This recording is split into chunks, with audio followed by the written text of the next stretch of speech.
Okay, good morning. So because we had a slightly longer share about the 3 weeks from Golus to Geula, Parsha share this week will be a bit shorter, but two very, very beautiful ideas. If you look at the handout, please, if you're listening online, please email me at j.golker@gmail.com and I will send you the handout. One of the interesting features in Parsha's Pinchas is that Moshe Rabbeinu, we're now at the end of the 40 years, Moshe Rabbeinu it's time to pass on leadership to the new leader. And it's very, very interesting, the whole process, the selection process, and the whole parsha, lots of interesting lessons to learn, and one which I would like to highlight today. So take a look at the sheet. The first pasuk says, "Vaydaber Moshe el Hashem leimer." As soon as Moshe Rabbeinu is told that he's not going to go into Eretz Yisrael, he's not going to lead Klal Yisrael into Eretz Yisrael, his initial instinctive response is, Yifgeit Hashem Elokeinu ruches l'chol basar ish al ha'edah. Klal Yisrael needs a new leader. Okay, it's not going to be me. And selflessly, Moshe Rabbeinu's initial response, instinctive response is, please choose a new leader to guide the flock. Asher yetz lifnechem, asher yov lifnehem, asher yetziem, asher yeviem, he'll bring them in, take them out. Don't let the Jewish people be a flock without a leader, without a shepherd. And Hashem says back to Moshe, Kach lecha es Yoshua ben Nun, take Yoshua. Ish asher ruach boy, he has spirit. V'samachta es yodcha olav. And then do smicha and appoint him as the new leader. Now the question is, why Yoshua? There are many other very great people in the camp. There is a Canim, there's a Sanhedrin, there's Nesiim. Why Yoshua? Of course, he was a great person, but what was it about Yoshua that earned him the title of the next leader of the Jewish people? So, there are two qualities which I'd like to bring out that Yoshua has. The first quality is Nar lo yomush mitoich ohel. Yoshua is described back in Shmos Lamed Gimel as a Na'ar lo yomush mitoich ohel. What does that mean? Lo yomush mitoich ohel means that he was consistent. It was lo yomush mitoich ohel means it was day in, day out, and that midah is a huge midah. It's the consistency, the day in, day out is always praised and lauded from a Jewish perspective. Take a look at the third box. The pasuk says in Parsha's Pinchas, in this week's Sedra,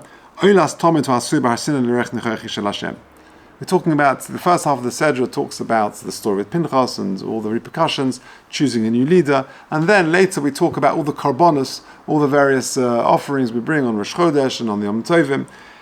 The pasuk says,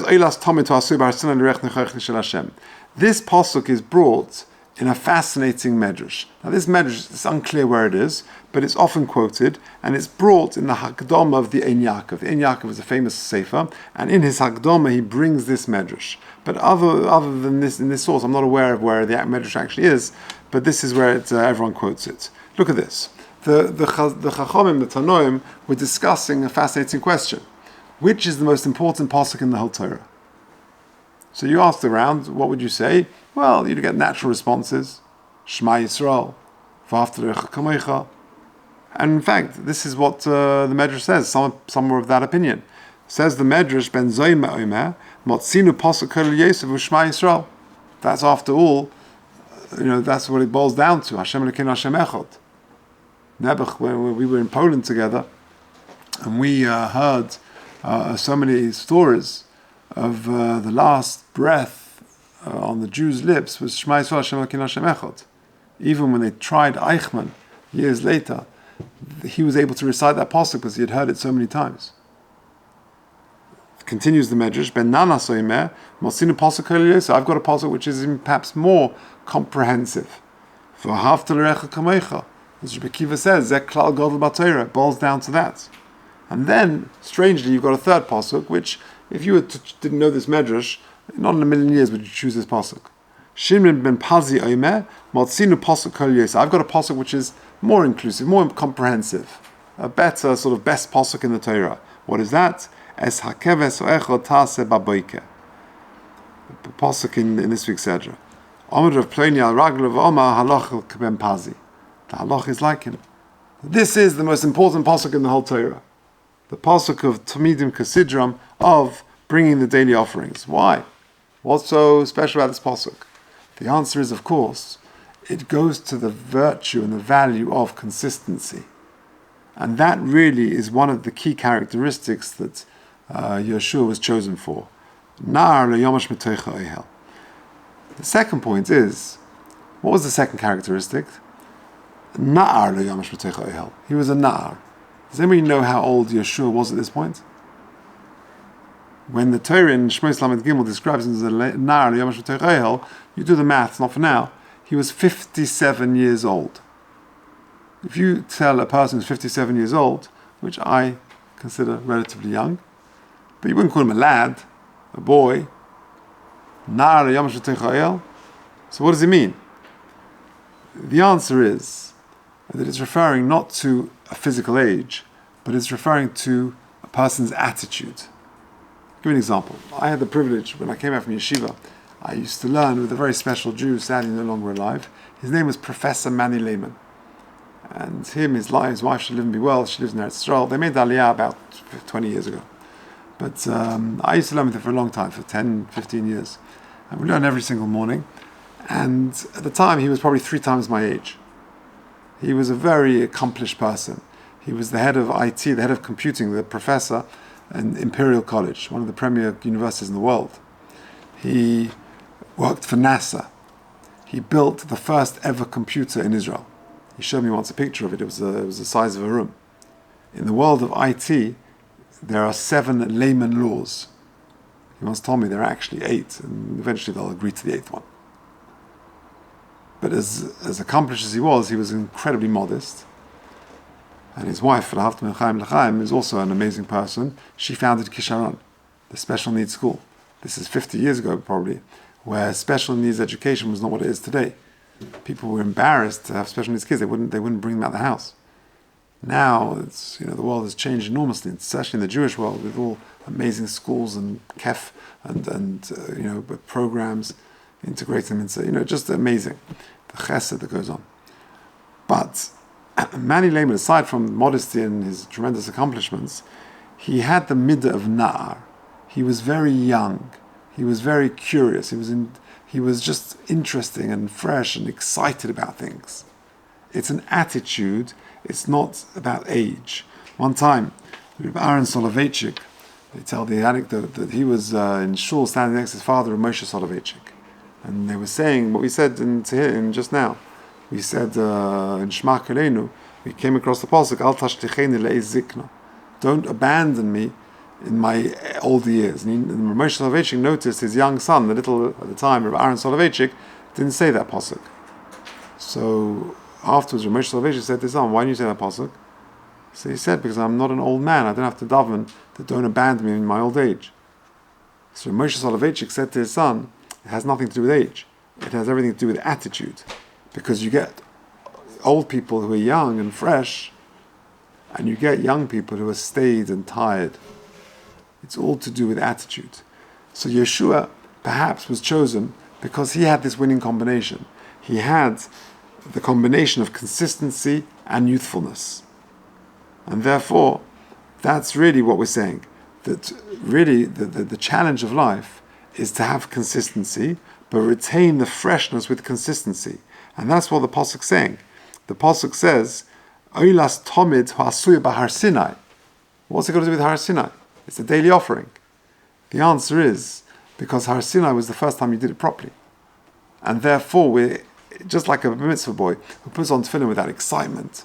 The hope and the pressure and the prayer is that he's going to maintain that excitement throughout his life. That's the point. Shifti beveis Hashem levaka heichole. Remember we say in the David Hashem Ori, famous vod. I think the Dubna Magid. Shifti beveis Hashem levaka beheichole. David HaMelech prays to Hashem and says, Acha sho'alti miyes Hashem. There's only one thing I want. Shifti beveis Hashem. I want to dwell in your palace, HaKadosh Baruch Hu. Levaker beheichole. And I want to visit it. So which one is it? Shifti, you want to reside there permanently? Or do you want to be a mevaker, a sort of a visitor? The answer is, what they say, is I want to be a permanent resident. But I want to be a permanent resident with the same freshness and excitement as if I'm visiting afresh. It's that combination. It's the consistency and the freshness. And that, perhaps, is why Yeshua was chosen above all others. Okay, let's move on to the second and final idea. If you turn, look at the bottom of the page. So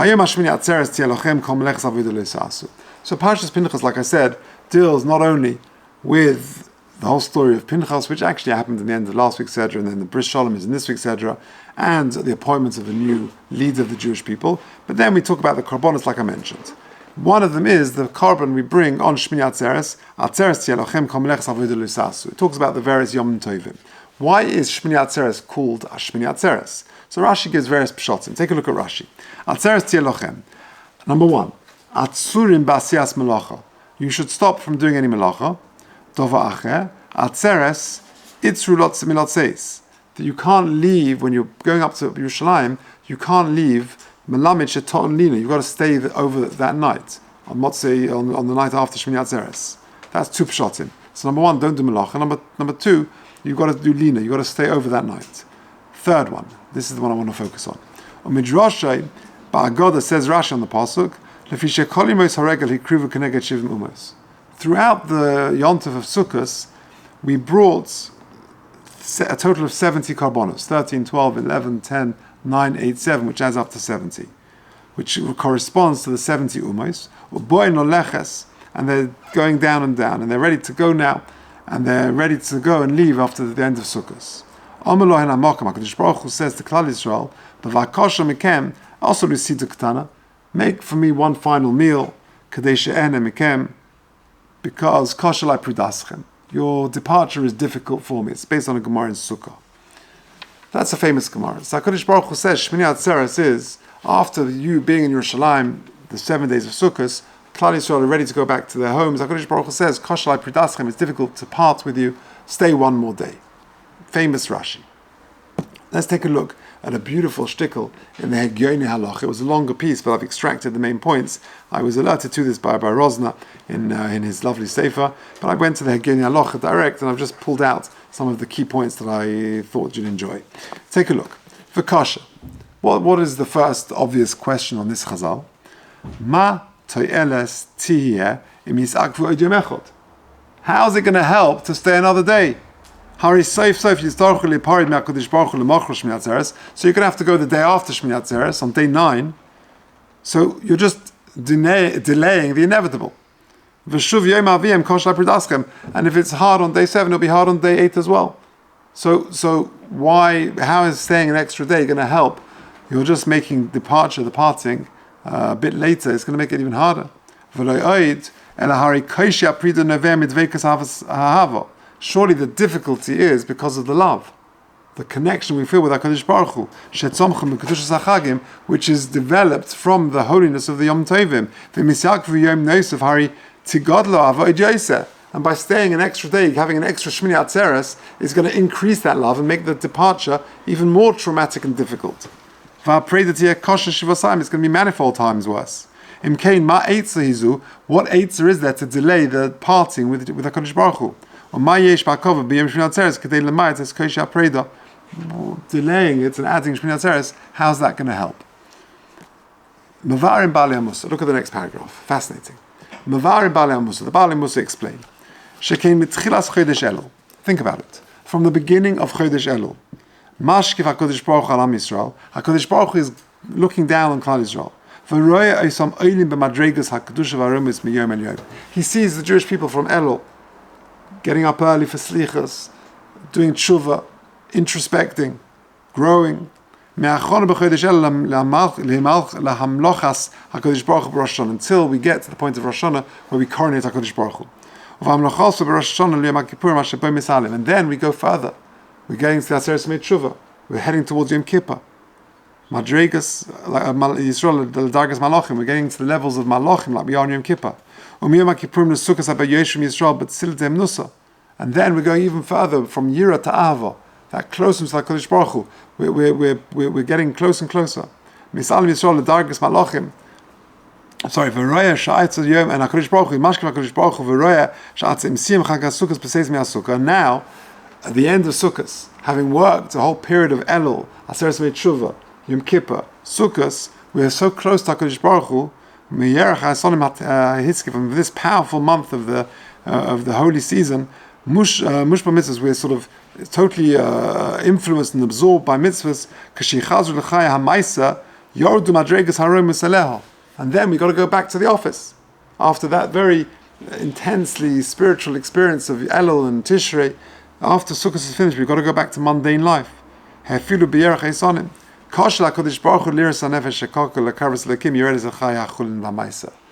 difficult, not just for us, it's difficult for HaKadosh Baruch Hu to say goodbye. For Him to watch us go from this sublimely high level back to the regular mundane life. The Tovas b'yam hagashmis, and to be again sort of swimming in the sea of materialism. Maybe that's the explanation of Kosher Pridaschem. Kosher olai, it's hard for me, HaKadosh Baruch Hu, lirois es pridaschem mimadrigoschem haromimo. For me to see you depart and go down from your very lofty level. Just wait another day. Fine.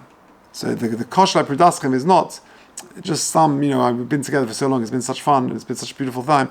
It's much more than that. It's you've come so close to me because of the elevated status of the period of time, Elul, Rosh Hashanah, Yom Kippur, Sukkot, and now it's hard for me to watch you go back to a mundane physical existence. But the question still remains, how's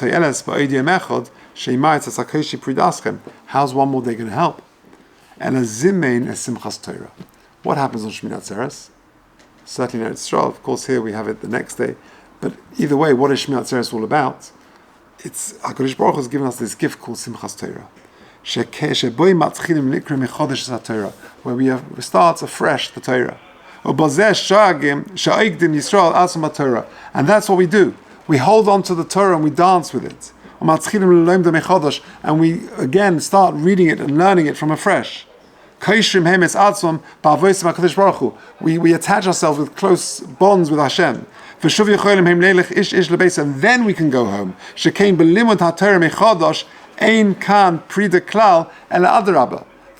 Chochmah is HaKadosh Baruch Hu gives us Torah afresh, and therefore there's no prida, there's no departure.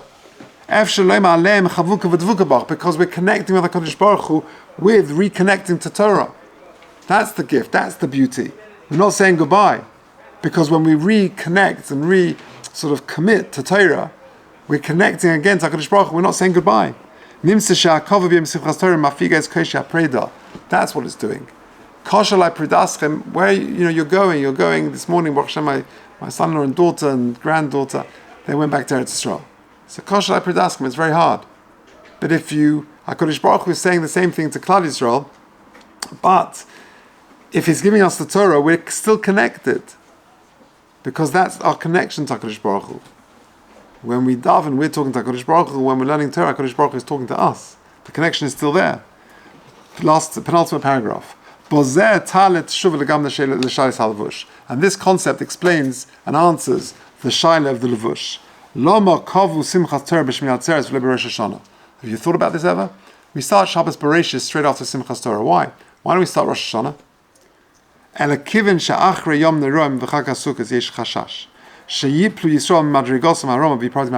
chashash. After these lofty days of Rosh Hashanah Yom Kippur, we might slip from this lofty level. To sustain that connection with Hashem, Chazal will kovea the recommitment and the starting over of Torah on Shmini Atzeres. They'll go higher, it will be an impetus to greater things. We'll be connected through Torah. And therefore we're not parting. We're connected again through our limud.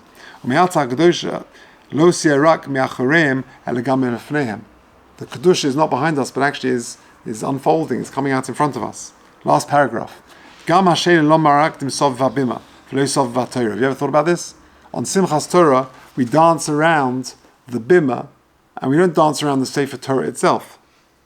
To Yushav Me'atza Bir Rabbi Yitzchak Isaac Shur, says Rabbi Yitzchak Mersky, quoting in Hegyoni Halacha, quoting Rabbi Isaac Shur, Harikut Soviv Habim Balaramez. dancing around the bima on Simchas Torah comes to allude ala kesher shel Am Yisrael im limud HaTorah, our connection with limud HaTorah.